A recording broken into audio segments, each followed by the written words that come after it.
যাদবপুরের পড়ুয়াদের পাল্টা তৃণমূলের মিছিল। সোমবারের এই মিছিলে যোগ দেওয়ার আহ্বান জানিয়ে তৃণমূলের অধ্যাপক সংগঠন ওয়েবকুপার SMS। তাতে লেখা, দিদির নির্দেশে 22/9/2014 তারিখ দুপুর 1টার সময় বিড়লা প্ল্যানেটোরিয়াম থেকে রাজভবন পর্যন্ত মিছিল হবে। সবাই যোগ দিন, না হলে ... দয়া করে এই SMS টি ফরওয়ার্ড করে দিন। সভাপতি সাধারণ সম্পাদক ওয়েবকুপা। কিন্তু কেউ মিছিলে যোগ না দিলে কি হবে? SMS-এ এ প্রসঙ্গে তাৎপর্যপূর্ণভাবে 9টি ডট দেওয়া হয়েছে। আর এই কৌশলী নীরবতার মধ্যেই প্রচ্ছন্ন হুমকির সুর শুনতে পাচ্ছেন অনেকেই। এই অর এলস ...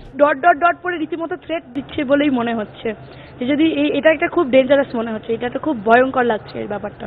যদি নিজেদের কারোর ইচ্ছে থাকে তো নিজেরাই যাবে, এখানে অর এলস বলে থ্রেট দেওয়ার দরকার হবে না। যদি নিজের কারোর ইচ্ছা আছে নিজে থেকেই যাবে। এই মুহূর্তে যদি এখন স্টেট বা অন্য কেউ এরকম একটা কথা বলে যে তোমরা এরকম একটা র্যালিতে হাঁটো, or else what does it mean? Or else তারা কি করবেন? মানে আমাদেরকে থামানোর জন্য আর কি হতে পারে? তৃণমূলের অধ্যাপক সংগঠনের বক্তব্য, সংগঠনের সদস্যদের মিছিলে যোগ দেওয়ার আহ্বান জানাতেই এই SMS পাঠানো হয়। না, হুমকির ব্যাপার কিছু না। এটা শুধু একটা শান্তিপূর্ণ, শান্তি বজায় রাখা, শান্তি বজায় রাখাটাই মূল উদ্দেশ্য। কিন্তু SMS-এর উদ্দেশ্য যদি নিছকই মিছিলে যোগ দেওয়ার আহ্বান হয়, তাহলে যোগ না দিলে কি হবে? তারপর কেন উদ্দেশ্য প্রণোদিতভাবে কয়েকটি ডট দেওয়া হলো?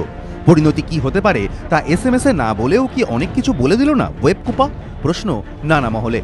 যাদবপুর কাণ্ডে প্রথম থেকেই পুলিশ প্রশাসন বা তৃণমূল নেতাদের গলায় যে সুর শোনা গিয়েছে, তারই প্রতিধ্বনি শোনা গিয়েছে উপাচার্য অভিজিৎ চক্রবর্তীর গলায়।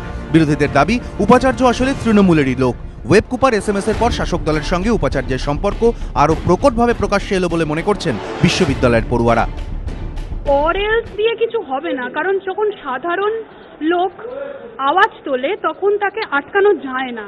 আর দ্বিতীয়তভাবে এই SMS-টা থেকে পরিষ্কার হয়ে যাচ্ছে যে আমাদের ভিসির এবং শাসক দলের একটা ভালো কানেকশন রয়েছে। কিন্তু যে কানেকশনই থাক না কেন, এটা আমরা পরিষ্কার করে দিতে চাই, কোনো কানেকশনই কিন্তু আর কাজ করবে না। তবে এত কিছুর পরও মিছিল দেখে বিরোধীদের কটাক্ষ, জোর যার মুলুক তার, এ কথাটা অনেকে বিশ্বাস করলেও সেটা সবসময় খাটে না। জোর খাটিয়ে অন্তত শক্তি দেখানোর মিছিলকে স্বতঃস্ফূর্ত মিছিলে পরিণত করা যায় না, তা সে যতই SMS-এ হুমকি দেওয়া হোক না কেন। কৃষ্ণেন্দু অধিকারী, ABP আনন্দ, কলকাতা।